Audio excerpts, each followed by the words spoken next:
Welcome to the Rabbi Daniel Lapin Show, where I, your rabbi, reveal how the world really works. Thank you, you happy warriors, for being part of the show, and thank you especially for all the great promotion you've all been doing. At least I don't know about all of you, but a whole lot of you have been continuing to tell others about the show, and it is that to which I attribute the growth in our download numbers and our listening numbers, which thrills me. It really does. It fills me with absolute delight. And knowing that you are listening gives me all the energy and all the enthusiasm and all the encouragement that I need to keep these shows coming to you on a regular weekly basis. Now, I have a public warning to issue, and this applies only to those of you with gasoline-driven cars that have more than 4 cylinders.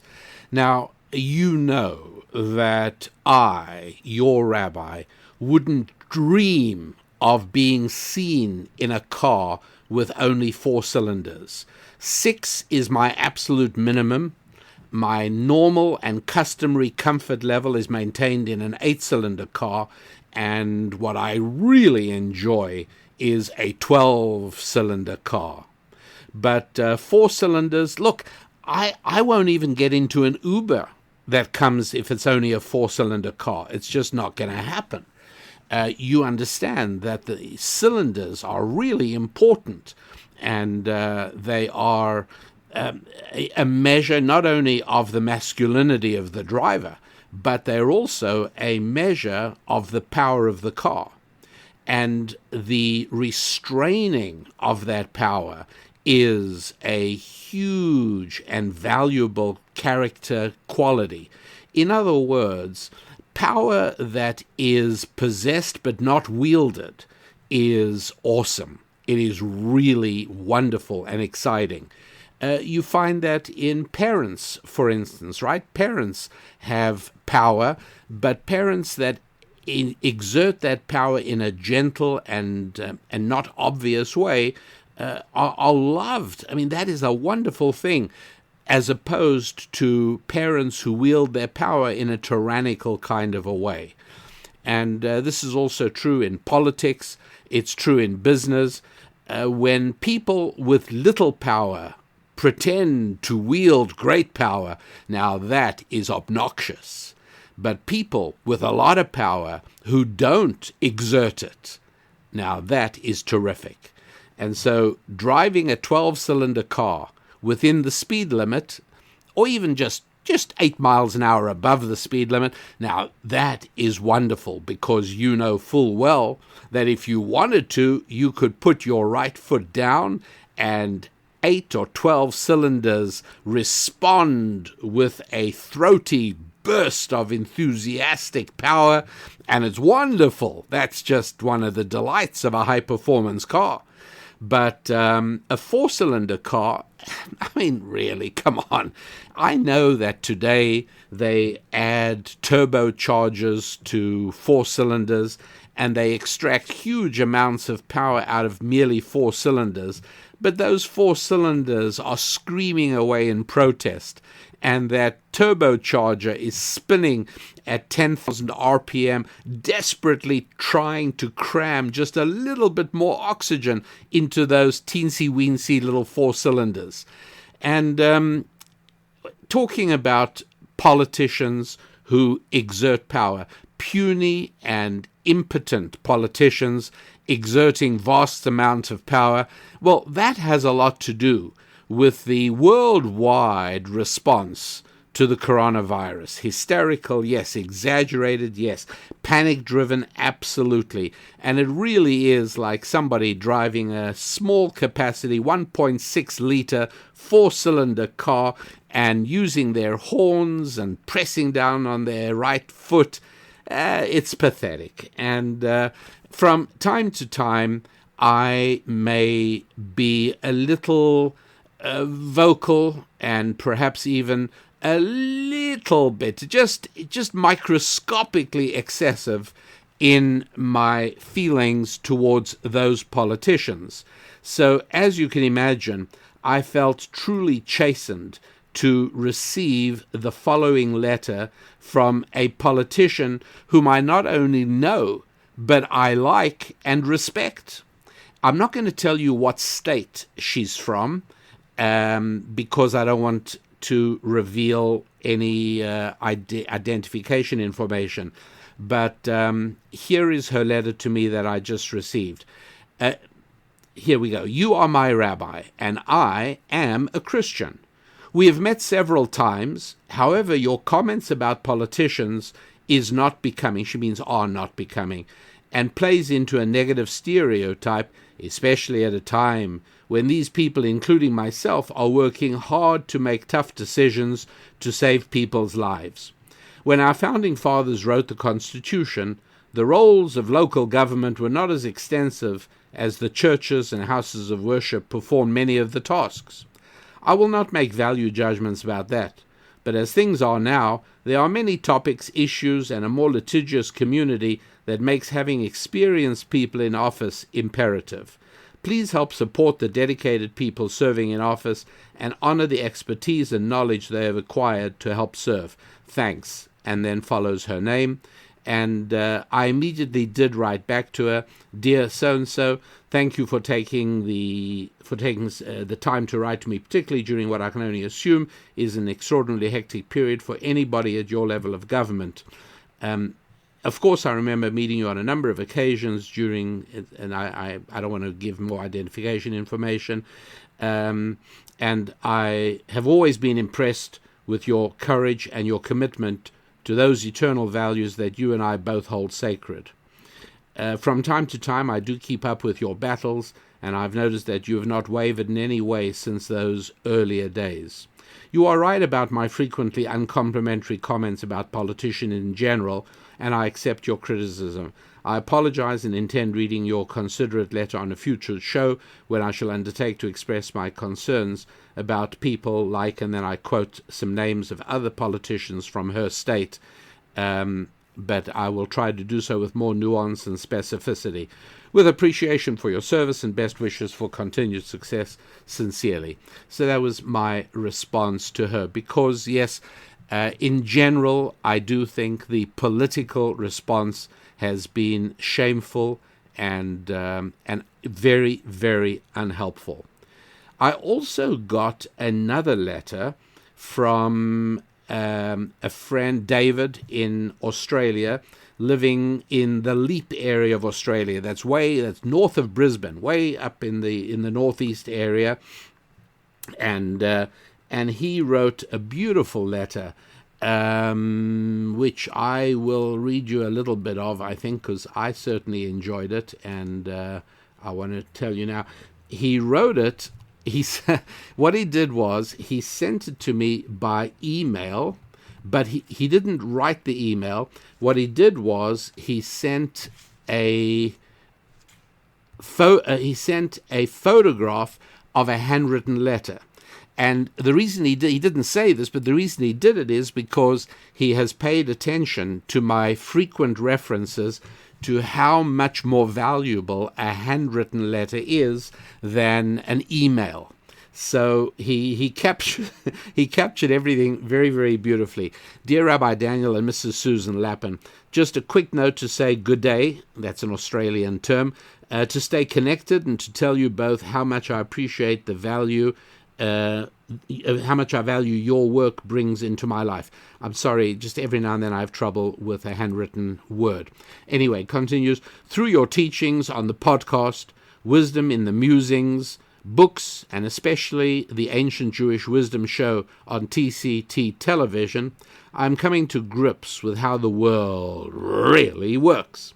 I would also like to humbly submit that aided by your teachings and with a lot of help from God, I am becoming a better husband, a better father, a better son, and a better brother, uncle, and friend. My relationships with my employer has just improved because they are now the number one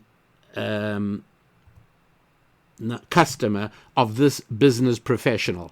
Okay, now, if you're a regular listener, you know how often I've spoken about the fact that even if you're an employer, even if you are an employee, you should really think of yourself as being in business for yourself, with your customer, with your employer being your number one customer. So David really captured that, and I'm really moved by your words, David. I'll continue your letter. My finances are improving as my relationship with money has changed. I make money, I do not take money. By no means least, my relationship with God has taken on a new meaning as I consider him in all I do. He has always been there, that I'm sure of, and now I invite him into my life. This happy warrior would like to request, if I may, that you continue to hold off on the warm butter. Again, if you're a regular listener, you know what he's talking about. I sometimes remind you that the one thing I don't do on the show is massage you with warm butter. I never say things that I think you'll like just because I think you'll like them. I hope you'll like what I say, but I certainly do not massage you with warm butter. So that's what David is referring to. So I'm hoping you continue to hold off on the warm butter, that you continue to muse. And again, some of you will know what he's referring to there, that you continue to deliver ancient Jewish wisdom, because I am a frequent flyer, a loyal listener, a devotee, and definitely not a tennis ball floating down the gutter of life. Thank you, and God bless you. Regards, David. And he just mentions that they've recently moved to the area in Australia known as the Leap. I really would like to visit Australia. It's one place I haven't yet been, and I've got a feeling that unlike most of the places I go and do a few speeches. When I was in Ghana, it was a week, but I have a feeling that a visit to Australia needs a whole lot more time than merely a week. Now, I said that I want to give you a warning, and that is that those of you driving cars with more than 4 cylinders, so if you've got a V8 or you've got a V6 or you've got a flat 6 or whatever you're driving, this warning is for you. And that is, any time now, the governor or the government of your location is going to issue a decree that says something like, all of you citizens of this locality driving cars with more than 4 cylinders, you will be restricted to driving no more than 60 miles per week. This is a public health issue. That's right, it's a public health issue.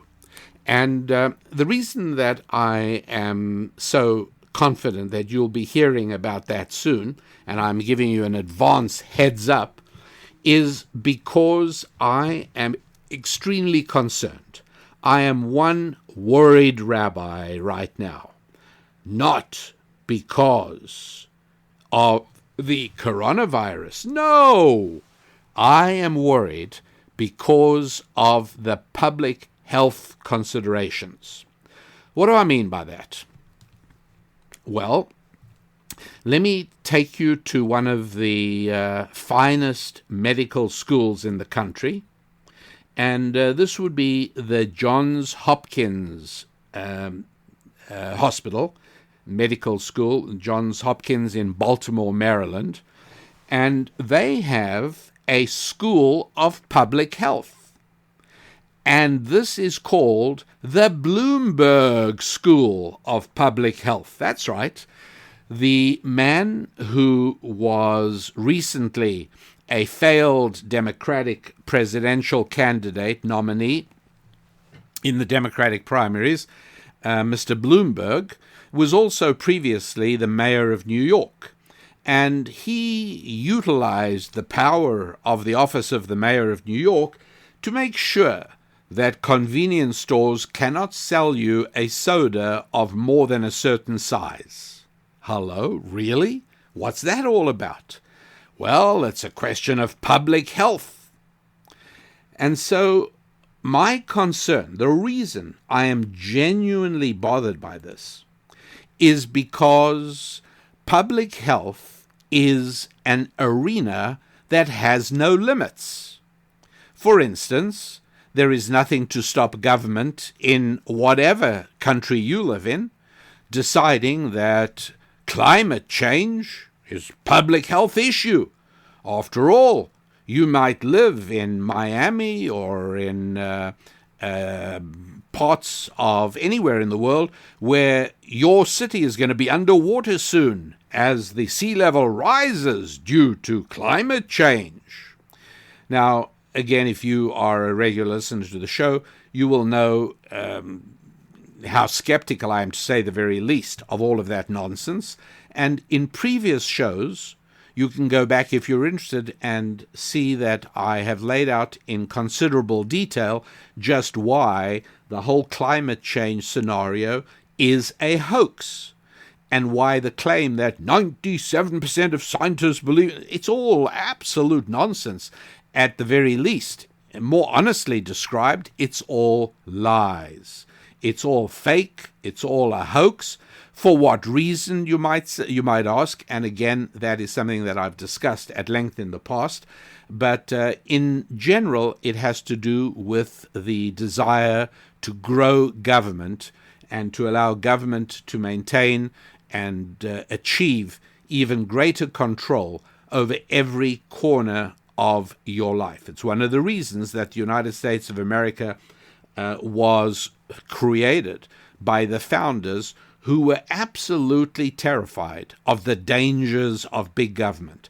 And so much of the Constitution is structured in order to avoid government becoming too big. One can read the Federalist Papers, and one should read the Federalist Papers. And again, not only if you're American, no matter where you live, the Federalist Papers are worth reading because they give you an insight into what was going through the minds of those who formed what is so far the most durable and long-lasting democratic republic in history.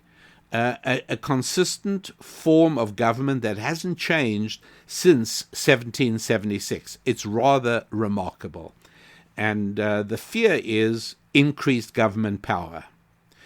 Many years ago, when the war against smoking occurred and was being waged, one of the problems they ran into was that people did say, particularly Americans who were reared on the tradition of freedom, they very often retorted to government attempts to suppress smoking, "Stay out of my life, it's my business, it's not yours." And that was when they came up with the hoax of second-hand smoke. Who says it's a hoax? The EPA, by the way, the Environmental Protection Agency, 11 studies, plus numerous other studies, all of which showed that there is zero danger of any kind from being in a room with a smoker, let alone being out of doors with a smoker. Nonetheless, the myth of secondhand smoke was brought out to turn smoking into a public health issue. And they were then able to retort to smokers, "What are you talking about? It's not your business. You are imperiling public health." And that was really the technique by means of which smokers were turned into the equivalent of child molesters, certainly in the United States of America, where when you light up a cigarette or a cigar, you are glared at by people in any public zone, public arena. Public health is very dangerous. For instance, using the tool, and this is more than just a tool, this is a machete that can really hack away at freedom. The tool or the machete of public health should be used to stop the sport of mountain climbing. Do you have any idea of how many people die in mountain climbing accidents? They should be stopped. Nobody should be allowed to go mountain climbing. It should be regulated. And that's what many people already do believe. Yes. any other dangerous sport. Stop it immediately. You are imperiling public health. And you might say, well, leave me alone. It's my life. And for me, the high I get from bungee jumping or paragliding or mountain climbing is more important to me than simply, in other words, I'm willing to risk my life because it means a lot to me. And there are people who scuba dive, and there are people who do all kinds of things that would impact your life insurance rates. That's why life insurance policies, when they're being written, do ask whether you're doing those kinds of things. And this tendency of people, particularly men, by an enormous margin, it's overwhelmingly men, to engage in risky sports, extreme sports, is really one of the very persuasive proofs that to human beings, unlike to animals, physical survival is not the only thing that matters. My father, who was also my teacher of ancient Jewish wisdom, used to sometimes joke, and I don't know if he meant it entirely as a joke, I suspect not, but he used to say, better a soul without a body than a body without a soul.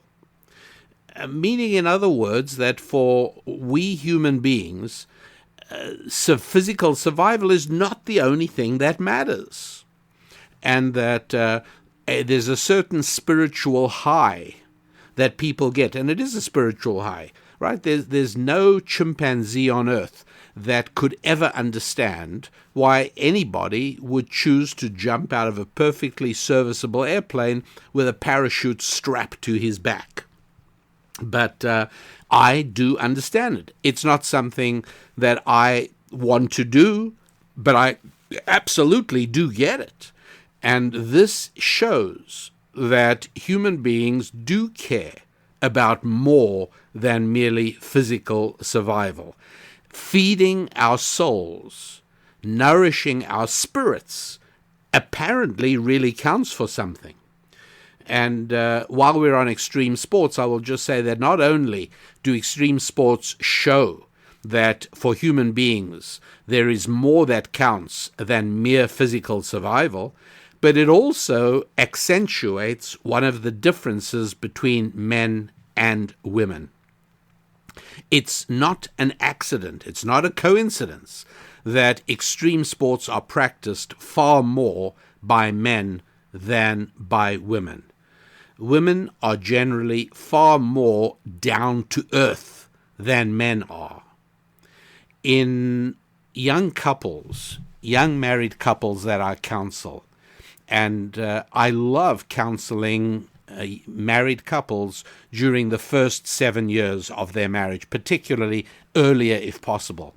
I like working with couples even earlier, within the first 2 or 3 or 4 years of marriage, because those are the times when one can really get certain things worked out, certain patterns of communication, patterns of behavior, ways of managing the marriage.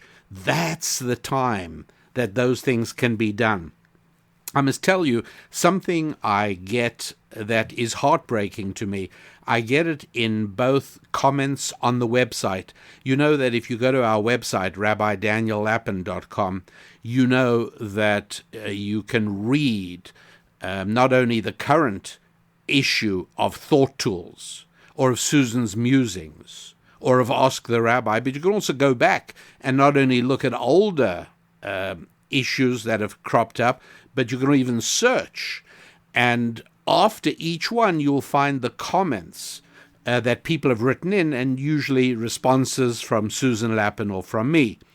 And both there and in also emails sent to me personally at our website. One of the most heartbreaking things I see, and it is with recurring regularity, is where were you when I was 25? Or some variation of that. I wish I had a rabbi like you when I was younger. And And that's something that I hear a great deal. And by the way, it will come as no shock to you if I tell you that with more frequency than I would wish, I say to myself, I wish I knew what I know now when I was 20 or 21 or 22 or 16 or 18. I wish, but at least I was fortunate enough to be given this material when I was still relatively young. But for many people, it doesn't happen. And I get these responses from people very, very saddening. But I totally get it. People say, how could I have done what I did when I was 20 or 25 or 35? How come I didn't realize these things? Well, one doesn't, because these things do not come from intelligence. They don't come from education. They don't come genetically. They only come from studying and learning, in my opinion, ancient Jewish wisdom. I don't deny that they can be obtained also from certain other areas, most notably, in my view, certain parts of English literature. I think that there are works that one can read that provide enormous insight into how the world really works. I could list off authors, but perhaps I'll do that for another show. I won't do that now. The point I wanted to make was that working with young couples, one of the issues that crops up very frequently and always has is that the husband is dreaming of some kind of entrepreneurial venture. Meanwhile, he has a job and he's working at it, but his heart and soul are not in it. His heart and soul are in the time he puts in the garage working on an invention, or trying to write software, or trying to create a small business on the side. And very often that is disturbing and even frustrating and worrying to his young wife, because she just wants to know that they're secure. And she's saying to herself, if he's not putting his energy into his job, then, who knows, maybe he'll get fired, he won't have a job. Meanwhile, I don't know if his dream is ever going to come to pass. Maybe it's just a dream, even though he is sure, because that's how entrepreneurs work. We are always sure that our idea is going to work. If we didn't have that confidence, we wouldn't try it. And one of the things that distinguishes entrepreneurs is when the idea doesn't work, they don't get demoralized, they don't get depressed, they allow themselves a half an hour of grieving and they're on to the next plan, and they're on to correcting the flaws in the last one. But nonetheless, this is a very understandable response. And it's something I get from many of the young couples I counsel, that the woman quite rightly says, I need security. I need to know we don't have to worry about the bills. We don't have to worry about paying the rent. And the husband is saying, don't worry, there's nothing to worry about. Everything is fine. And what's more, I've got this great plan. We're not going to have to worry. This is really going to... And she loves him and she has faith in him, but not completely, because it is part of a feminine woman's nature to want to make sure that the nest is secure. And she's quite right. And so the challenge of the husband in those circumstances is to be very, very alert and very aware and very sensitive to his wife's very legitimate concerns. He shouldn't say, oh, she has no faith in me. He shouldn't say, she doesn't understand what I'm doing. She has no interest in seeing the plan that I'm working on. None of that is relevant. All that's relevant is that she is absolutely entitled and correct to seek security, to want to know that the security is there. And so the challenge for the married entrepreneur is twofold. Number one, succeed at your enterprise. Number two, make sure that your wife has good reason to feel secure. whatever that is, whether it's making sure that your day job continues to thrive and continues to supply the necessities, or whether it is making sure that there is some kind of plan B, or whether it is reassuring her that this is not going to be endless years after years of worry, but that there is a timeline and there is a deadline, and that you fully are realistic, that you fully accept the possibility that this might fail, and that if it does, here's plan B. We still don't have to worry. When one is a married man, one can no longer skate down the razor blade of life. You do have an additional responsibility of making sure that your wife feels secure. And this isn't just an economic issue, it's an emotional issue as well. But it is part of the responsibilities of being a happy warrior. And so it's very understandable. It's, if you like, it's back to the extreme sports. Being an entrepreneur is like engaging in extreme sports. And I know that it worries the feminist-leaning culture in so many countries that there are far fewer women entrepreneurs than men, and there is a very good reason for it. It's not oppression, it's not sexism, it's not bigotry, it's that, generally speaking, it is a quality of femininity to not want to take those risks. Very natural, very normal.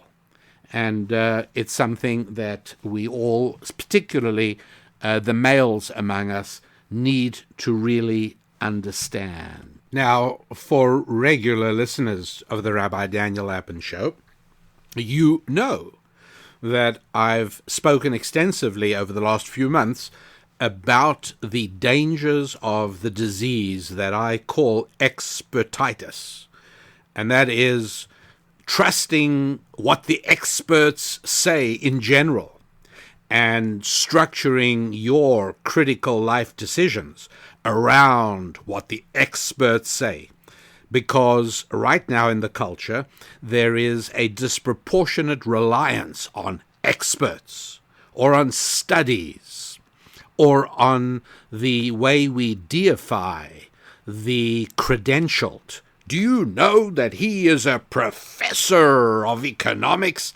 This reminds me of Stephanie Kelton, who's a professor of economics at the State University of New York in Binghamton. And she was an advisor to the Bernie Sanders campaign, I believe. But what she teaches at the University of Binghamton is called modern monetary theory. And Professor Stephanie Kelton teaches that government can spend as much money as it wishes on anything because, hey, didn't you know the government has the right and the power to print money, and they can go ahead and print as much as they like. But when we speak about they printing money, we speak of it in derogatory and denigrating terms because we understand the huge peril that comes from printing money, devaluing the currency that everybody holds. When the government prints money, it essentially tells me not only to avoid saving, not only to go ahead and spend everything I've got because tomorrow it's going to be worth less, but I should go ahead and borrow as much as I can because I'll be paying it back with cheap and devalued dollars. Very bad for a society. But nonetheless, only recently I was talking to somebody who was active in the Bush administration, and he was telling me of what a wonderful professor is Stephanie Kelton. But she isn't. She is inculcating into young minds damaging, destructive, and above all, false ideas. And so nonetheless, we have a culture in which the anointed credentialed are regarded as infallible sources of information. And we speak all the time. Why won't the president listen to the experts? Or we should listen to what the scientists say.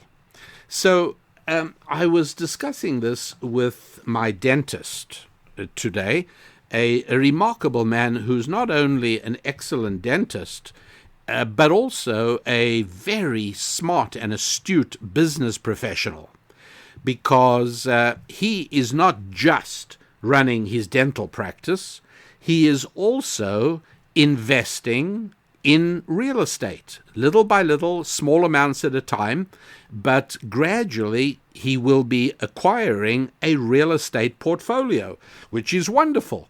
Buys a house here, fixes it up and rents it, buys another house, fixes it up and rents it, takes out a loan on it and buys a third house, fixes up and rents it, and little by little, he's going to get to a situation where he is making money while he sleeps.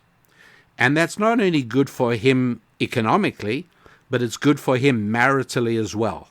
Because a wife that feels secure is a totally different kind of wife from one who feels scared and nervous.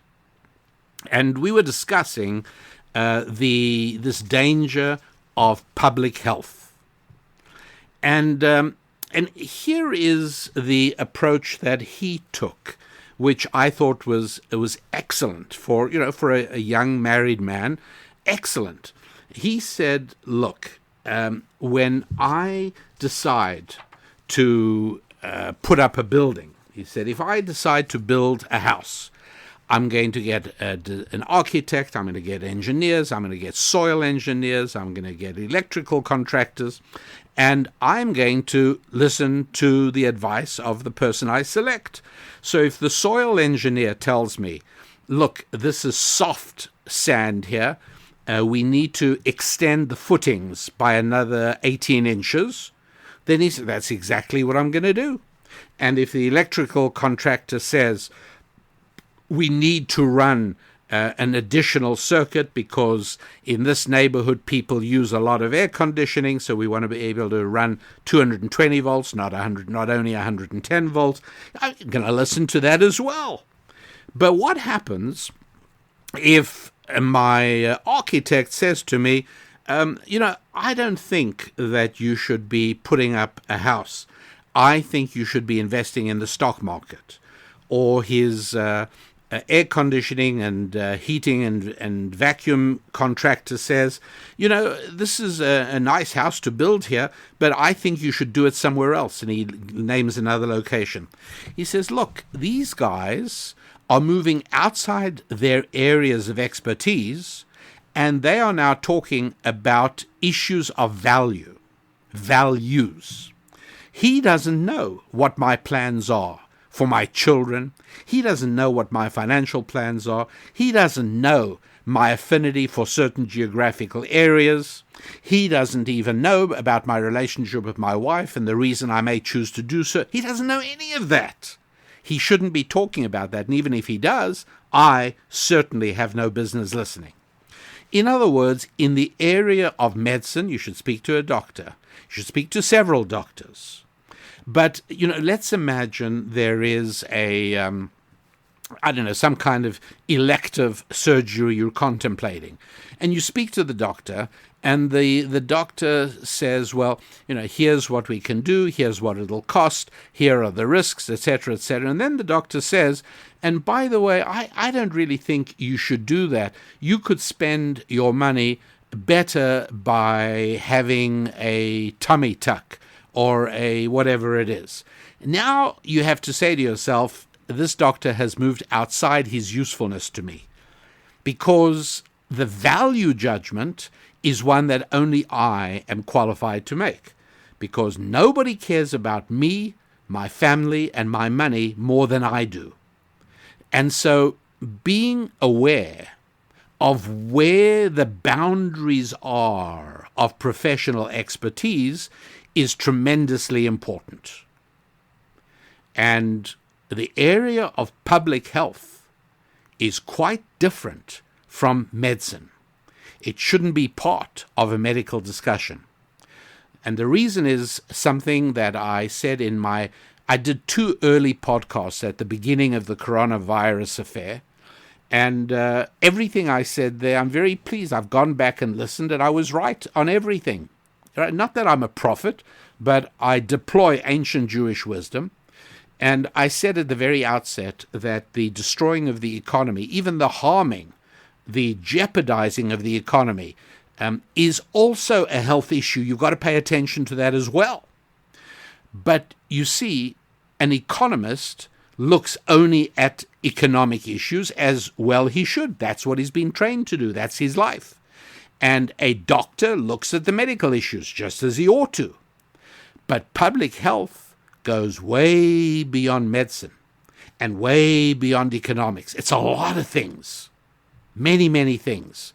And so the idea that doctors are making pronouncements about public health, not a good idea at all. That shouldn't be happening. No, it shouldn't, not at all. You see, medicine is a science, and it can provide factual answers, or sometimes guesses or estimates.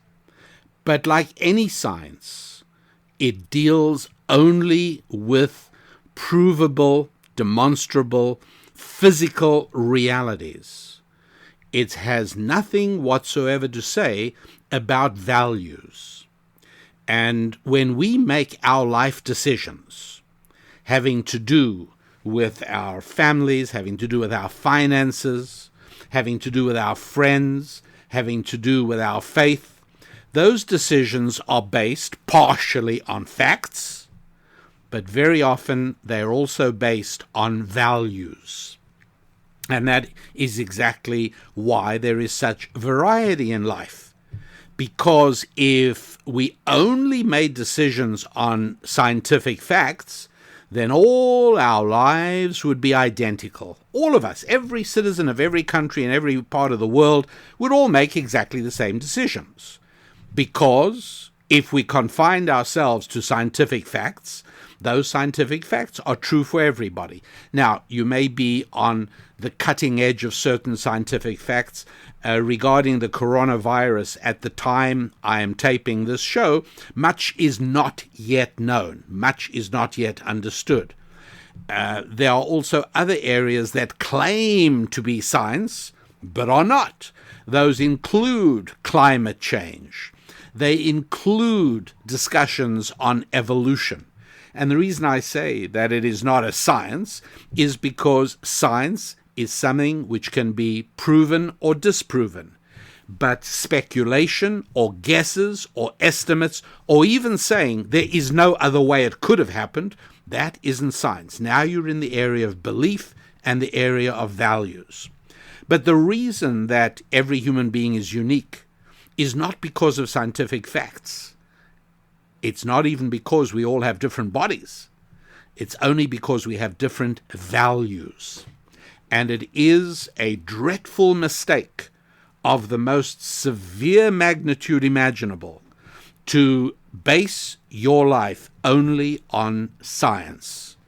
Your life is based on values. You need to recognize that, and you need to clarify what those values really are, because they impact how you will interpret scientific rulings and how you will deploy those decisions and how you will deploy those facts, those scientific data in your life.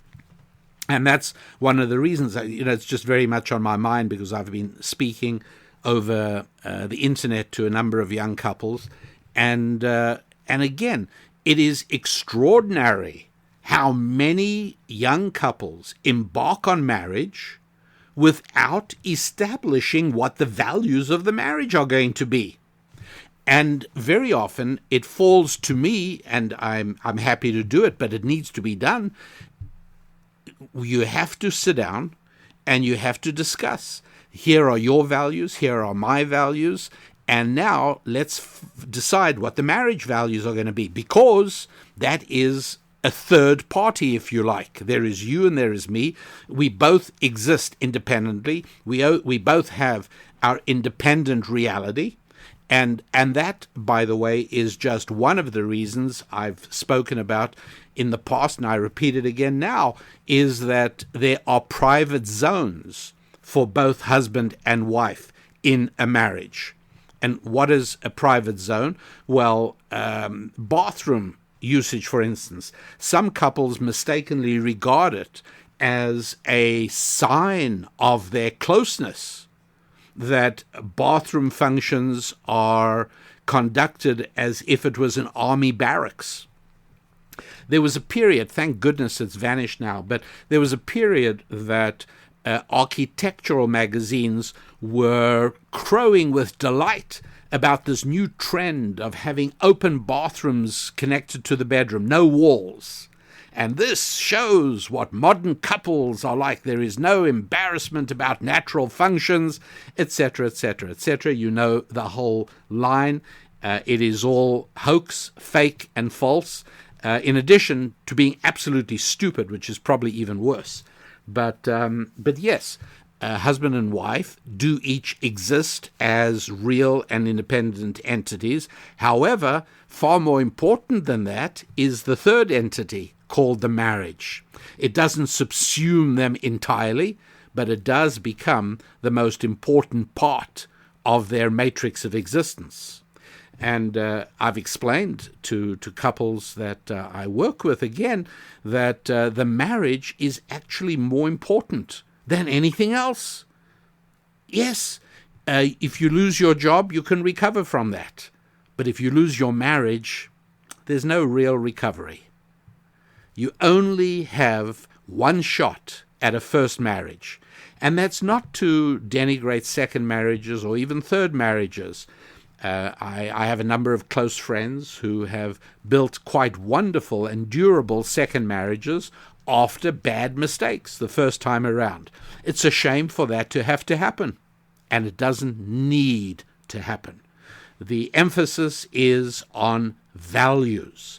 So the science is not unimportant, and I speak to you as somebody who worked as an electronics engineer for the Dutch giant Philips Electronics, and I certainly know and understand the science. I am in the process of teaching calculus to a young man who is self-schooling, who happens to be closely related to me. And I love and I value and I appreciate science. I understand what it is, though. And above all, I understand its limitations. And I know that you do too. But a very real danger today is the growing importance of public health. And just today I was asked by somebody what I think would be the lasting results of the coronavirus, and I think it is the danger of expanded government. I think that in many countries, not just the United States, the way of expanding government through the call to public health, I think, is very disturbing. And the reason is because there is no limit to it. I cannot think of a single arena in which I could definitively state, this has nothing to do with public health. It's not only things like smoking, but as I said, it's going to be usage of your car. It's going to even be usage of power. I don't know about you, but where I live, we get a most insulting monthly report from our power company. And this is, they mail it out, right? Wasting paper. Do you know how many trees had to be torn down to produce all the paper? They send out once a month, not the bill, right? The bill I deal with electronically. The paper is the most extraordinary thing. If it wasn't that I suspect many of you get the same thing, I'd actually want to sort of put it online so you can see it. But it's got 3 graphs, and it says energy usage of your most energy efficient neighbors, and it's a low usage, energy usage of the average of your neighborhood, and that's a little higher, and then it's your energy usage. You are using 122% more energy than the average of your neighbors. What's the next thing? Nazis knocking on the front door? Well, wait a second. This is outrageous, right? It's comical. It's not your business. I pay my electricity bill. I pay my gas bill. What's it your business how much I use? What's the next thing? Somebody's going to knock on my door and want to inform me of how much coffee I'm drinking? Well, yeah. If public health is the cause of the day, if public health can make freedom-loving Americans accept the most outrageous intrusions into their lives and can accept the thoroughly destructive damage being inflicted on a vibrant and healthy economy, all of that in the name of public health, well, then there's no limit. There are parts of the country, I don't believe it's everywhere, but there are parts of the country where pediatricians are not only empowered but encouraged to ask children whether their parents own firearms. Excuse me? Well, yes, it's a public health matter. You see, what worries me, public health encompasses everything, and it seems to be something that can persuade even the most freedom-loving citizens to forego those freedoms because it's the interests of public health. And so it has been proven during the corona crisis that in many parts of the country, governors and governments have successfully persuaded citizens to snitch and rat on their neighbors. That's very disturbing. This is pure socialism. This is what used to take place in the old Soviet Union. I don't know about China, I don't know about Cuba, but I do know that in the early days of the State of Israel, and thank God that country has moved so far beyond these painful days. But in the early days, when Israel was essentially destined to be a socialist paradise, which is why Russia was among the first countries in the world to recognize the new state of Israel in May 1948, because it was going to be a socialist paradise. One of the things they did was they encouraged children to tell the authorities if their parents had friends who were associated with the opposition party. That's how far it goes. I mean, I laugh at it, just because it's a bad nightmare. It's a memory. But this is very nerve-wracking. To turn citizens into snitches is part of the automatic mechanism of a socialist regime. I was very disturbed when different states around the country put up signs. You remember the high occupancy vehicle lanes on the freeways? You were encouraged by big signs to call this number if you saw anybody driving in the high occupancy lane that didn't have 2 or 3 people in their car. And one of the most insulting aspects of it was the sign said, "Be a hero, dial hero 1, whatever the phone number was, but it started with HERO on your keypad, and report users who shouldn't be using the HOV lanes." I was very disturbed by that. I would much rather have people who shouldn't be driving on the lanes driving there, and I'm fine with the traffic police catching those people and ticketing them. That's all fine. But to turn citizens into snitches is incredibly destructive to a society. And yet there have been municipalities around the country in which citizens have been encouraged to call the authorities if they notice any people outside not social distancing, or if they see people in a park. And the scary thing to me has been how quickly Americans, now in other countries this may be a bit different where there's a different culture, but in America this always flew against the tradition of freedom and independence and of minding your own business. And yet the government has succeeded in persuading American citizens to pick up the phone and report their neighbors. There have been outbursts of incredibly impolite behavior. by people who feel other people are not wearing sufficiently protective face gear, masks and gloves, and people violate normal standards of interpersonal conduct by yelling and screaming and getting outrageous and getting in people's faces. That's right, public health.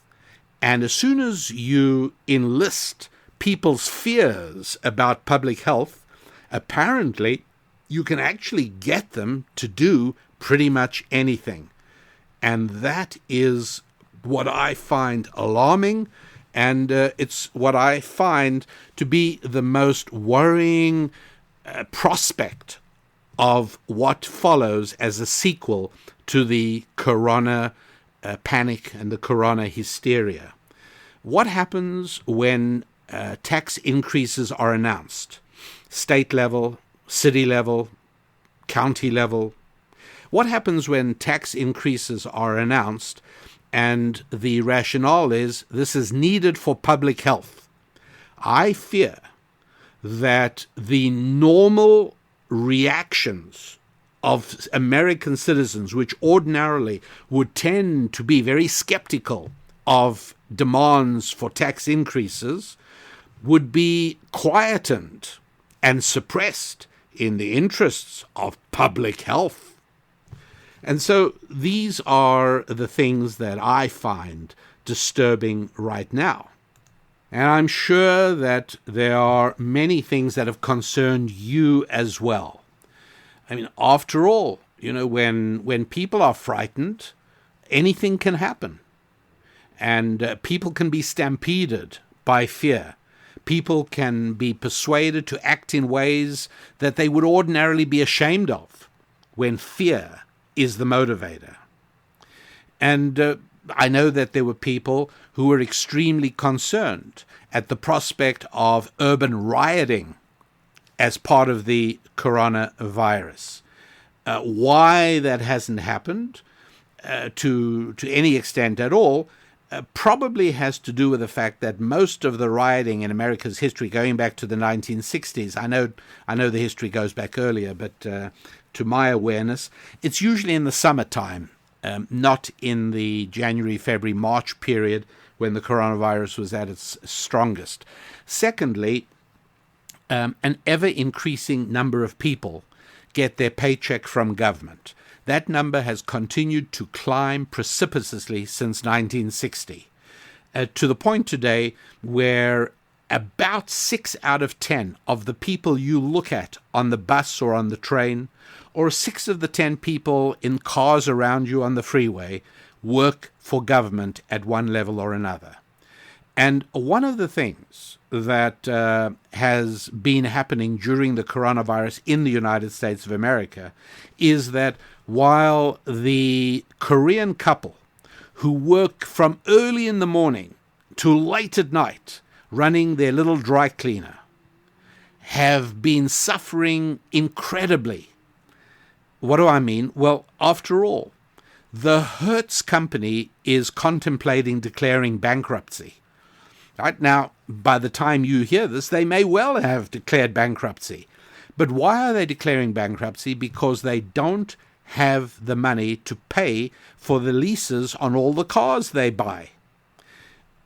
Now, isn't it extraordinary to you that a huge international company like Hertz doesn't have enough cash on hand in order to cover a few months of low earnings or no earnings? How can that be, right? Cash on hand is a line item in a financial statement, and we look for that. It's something good to have. Now, I understand, obviously, that we're living in an economy that for the last few decades has been moving to what's called a just-in-time model. We don't keep huge inventories of components at an assembly plant. They arrive just when they're needed, and this applies to airplanes or cars or anything else at all. And also financial management of companies very often work in the same way because cash on hand isn't making money. And but still, 3 months worth? Come on. Really? I mean, that's serious stuff. And that's true for individuals and even more so for companies. I mean, not to have 3 months of cash on hand to keep operations going for come on, really? And here, my dry cleaner, run by this lovely Korean couple who immigrated here many, many years ago, they work from early morning to late at night. They never lose a shirt. They're meticulous. They notice if a jacket has a loose button. They mention it when I bring it in. They ask if I'd like it to be repaired. I mean, you can hear I'm enthusiastic about them. Do you think they have 3 months of cash on hand? Of course not. They are struggling.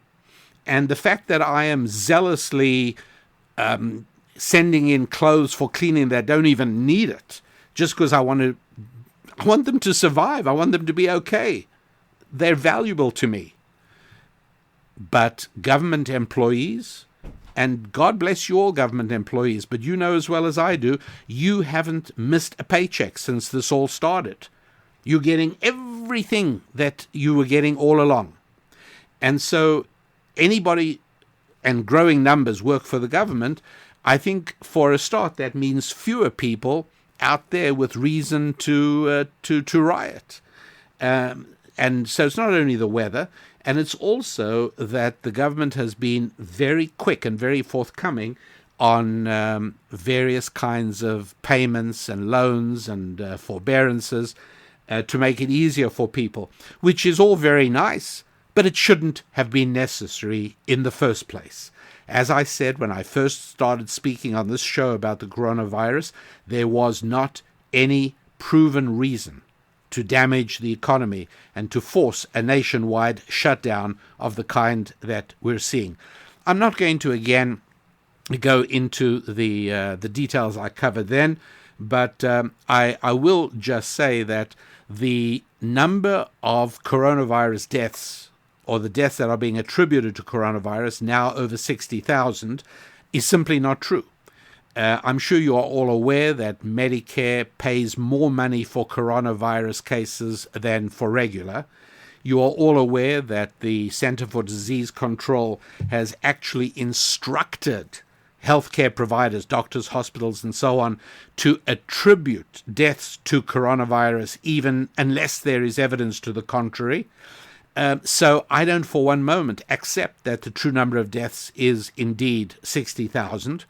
And by the way, 60,000 is a big enough number that if it were true, we should be able to look at American deaths. And I've discussed this in the past. We have very good statistical information on how many Americans on average die every day, every week, every month, from all causes, everything. And it's remarkably consistent, as you would imagine, with 330 million people. Statistics count when the numbers are very large. So you would expect that the 3 months of January, February, March of 2020 should have 60,000 extra additional deaths over the 3 months of October, November, December, right? But they don't. Why would that be? Well, because the overwhelming majority of those deaths are deaths among vulnerable people, the elderly. Have you noticed the incredibly high percentage of coronavirus deaths in old-aged homes and care facilities and hospitals? Well, how many 25-year-olds do you know living in an elder care facility? So I don't want to beat a dead horse here. For those of you who are interested, there is enough information you can gather without me, and you will see for yourself that that number is hugely inflated. You might ask, well, why would anybody inflate the numbers? What is there to gain? Who could possibly do such a thing? And the answer is money and politics. If there is a possibility of making sure that President Donald Trump in November 2020 ends up running against the coronavirus instead of against Joe Biden, well, then that's a big reason to raise the number of deaths. And as far as the money is concerned, well, it's all a matter of public health, you see. And so considerably more money is being allocated by Congress to all kinds of organizations like the Center for Disease Control, because this is a pandemic. It's a public health issue. Money, who cares about money at a time like this? Yes, there is plenty of reasons, very good reasons, to accentuate and exaggerate the number of deaths. Of course, it's very understandable, makes all the sense in the world. So now, do I really want to leave you on such a morbid and disturbing note? The threat that the concept of public health poses to people in free countries all around the world, the extent to which malevolent forces in politics and government will exploit the coronavirus in order to benefit themselves and their organizations. This is all self-evident. You barely need me. You don't need me to tell you any of this. And so why would I want to leave you on such a note? I don't want to leave you on such a note. So let's be cheerful. The most cheerful thing is if I can give you an antidote. And I'm about to give you an antidote. It's simple but not easy. The antidote is family and finance. That's right. Let me explain. If you are alone and without financial resources, then this is a very terrifying and very disturbing period, because your first recourse is government assistance on every level, and your recourse for loneliness is, I don't know what. It's a terrible thing. Loneliness is an absolutely dreadful scourge. But if you don't have family and you don't have financial resources, this is a tough time. The truth is that whatever the threat may be, no matter what lies beneath the challenging times that we may have endured or may be enduring or may in the future endure, those challenges are most easily surmounted, and those trials and tribulations are most easily triumphed over if you have family and if you have financial resources. Now, I've spoken enough about how important it is to build a family. Nothing more important. And many, many people are discovering that now, as these lock-in policies are making people indeed fall back on their marriages and on their families. And so, yes, if you haven't yet done so, make sure that building a family is paramount in your value system. And secondly, and just as importantly, if you haven't yet done so, make sure that now is the time you are going to take seriously the entire question of increasing your revenue.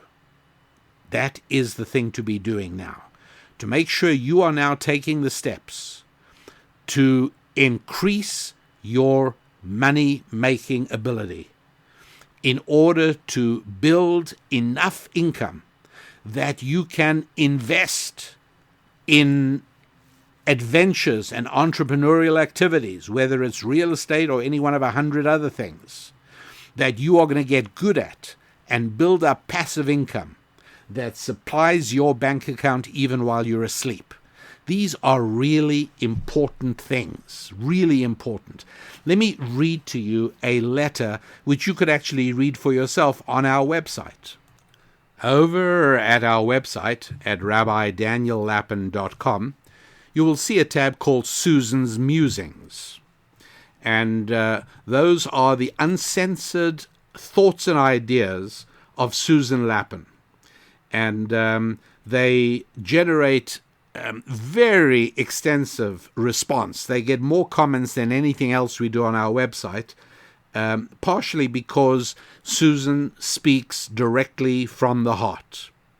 And her most recent one, the current one right now, is entitled Vaccine Development, Seeking Poets. Now, you might well wonder, what has poetry got to do with vaccine development? But to find out the answer to that, you'll have to go to rabbidaniellapin.com and go to Susan's Musings, and you'll read a very nice piece in which she quotes me, I should mention. But One of the comments is from a gentleman called Henry, and I want to read it to you. Here he writes, "Where do I even start? Sometime after receiving a BA with a double major in history and English, I discovered I would need something more if I wanted a real job. I went back to engineering college, earned a bachelor's in mechanical engineering. This allowed me to spend the next 27 years of my life working at a Department of Defense research lab. I also picked up a master's in technical management along the way. I thought I was a pretty smart guy until I ran into calculus." And I laugh because I love calculus, but I understand very much what he says. So I thought I was a pretty smart guy until I ran into calculus. To be honest, I never understood some of those derivations, so I just memorized them. Unfortunately, almost none of my co-workers at the factories where I toiled for 9 years would have lasted one semester in engineering school. Although I graduated with a high GPA, it darn near killed me. I worked harder during those years than any time before or since in my life. During this time, I was in my early 30s, married and paying for everything that wasn't covered by scholarship money. I was motivated. If someone is smart enough and disciplined enough to get through calculus and one of the hard sciences, they are likely to take a job that is more rewarding than teaching in a public school, where teachers are also expected to be social workers, and the school itself is expected to take the place of parents, even to the point of providing food to the students. What teachers don't know, they can't teach, whether we are talking about mathematics or the meaning of compound interest in personal finance. But it is worse than that. For a number of years, I volunteered as a math tutor in our local high school. My job was getting juniors and seniors ready to pass the state math exam that was required for graduation. Some of these young people didn't know their multiplication and division tables that we learned in the 3rd grade. I noticed the outcome for these students was strongly correlated to the determination of their parents. I remember one mother who basically offered her son a choice of death or graduation. Just kidding. But even though the mother was not much better educated than her boy, she was not going to tolerate failure. He graduated and started a successful business cutting down bushes and trees growing under power lines as a contractor for the power companies in the area. I think it comes down to this. If a parent values education and pushes their children towards success while modeling the kind of behavior that brings success, there is a high probability the child will succeed. If the parents depend on anything or everyone to take that primary responsibility off their shoulders, the odds against that child ever reaching their potential is pretty frightening. And I answered and I said, "Dear Henry, your letter and indeed your life is a powerful testament to what Susan Lappin and I have always taught. Any institution graduating a young man with knowledge only of English and history is committing an act of sabotage against him, as you happily discovered in time. However, while that English degree was useless to you in your legitimate quest to be able to earn a living, it has stood you in good stead. You have written us an utterly cogent and erudite letter on complex topics, a feat quite beyond the English composition abilities of most college graduates, let alone high school seniors. I'm going to copy your letter to show to one of our self-schooling grandsons who will completely get your point and agree with it. He's just starting calculus under my tutelage and writes very well too. I hope all continues well for you." That's the point that I am trying to make. Now is the time, as valuable and as lovely as history and English are, now is the time to make sure you can actually earn a living. And if you are listening to this in your 20s instead of your 50s, so much the better. And if you're listening in your teens, so much the better. And if you are listening in your 50s or 60s or 70s, it's not too late. It may be too late to do certain things, but it isn't too late to do something. And now really is the time to totally change your outlook towards money and finance and change your abilities in those areas. It means expanding your mind. It expands going outside. It means going out of your box. It means leaving your cocoon of comfort. And one of the resources that I prepared specially for this situation, if you or someone you care about is in it, is something that we call the Financial Prosperity Collection. That's right. The Financial Prosperity Collection is 10 videos.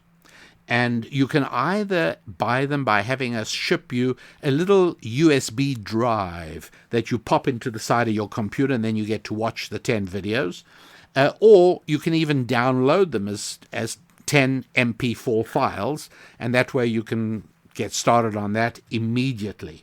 So I want to encourage you to be open to the idea that not producing your financial potential is a mental problem. It's not because of anything lacking in you intrinsically. It's not because of anything that your parents did to you. Please believe me.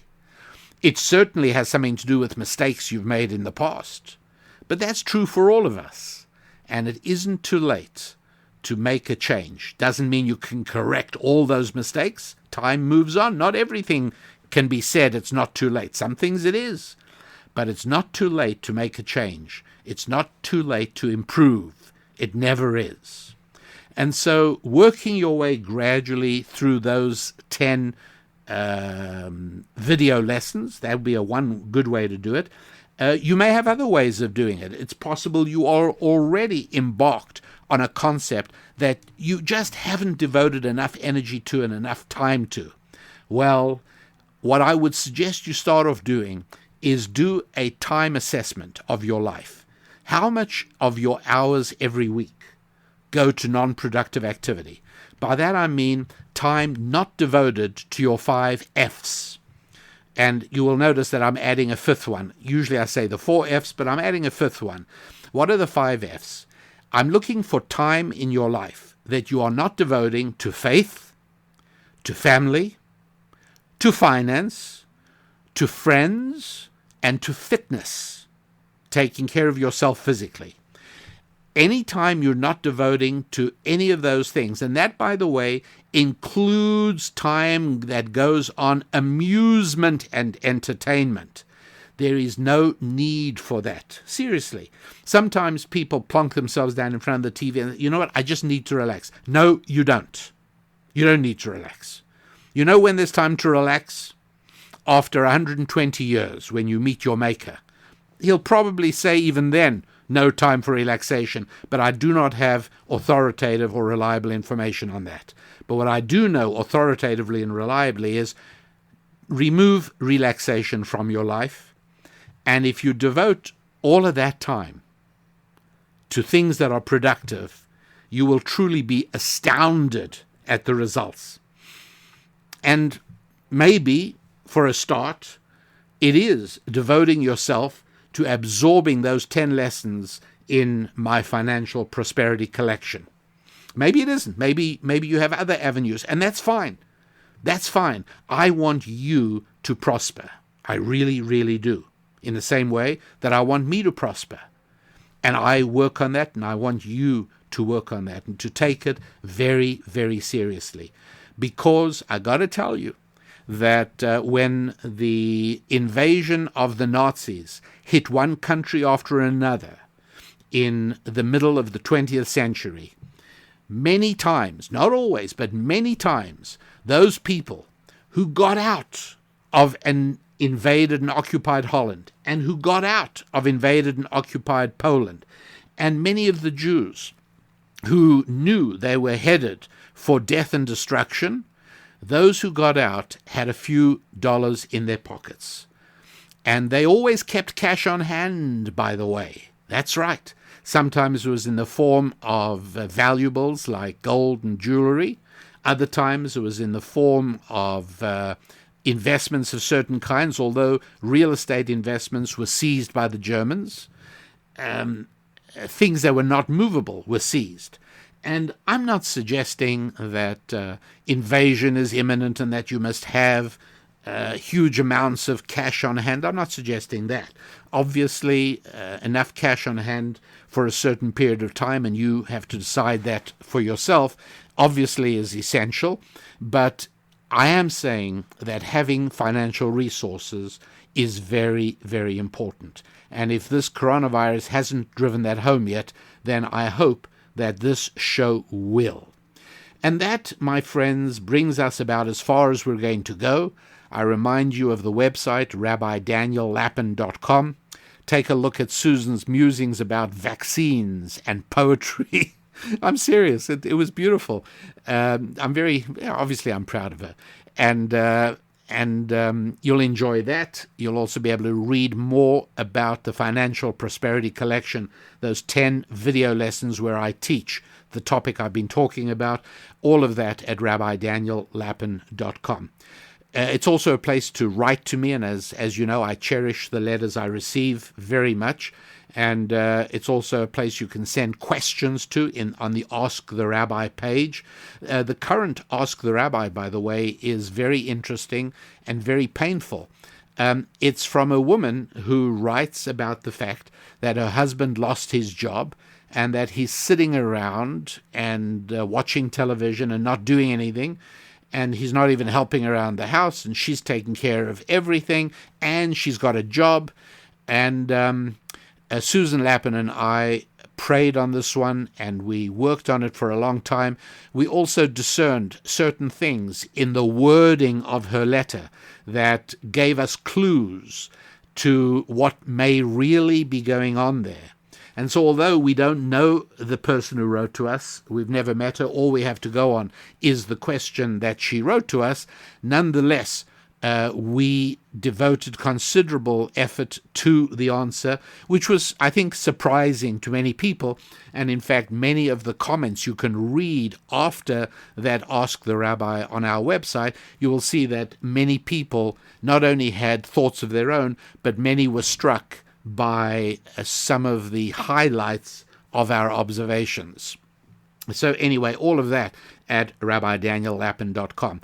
I am reluctant to say goodbye to you, but say goodbye to you I must. Until next week here on the Rabbi Daniel Lapin Show, I am your rabbi, wishing you nothing but good times with your faith, with your friendships, with your family, with your finance, and with your physical fitness. That's right. I'm Rabbi Daniel Lapin. God bless.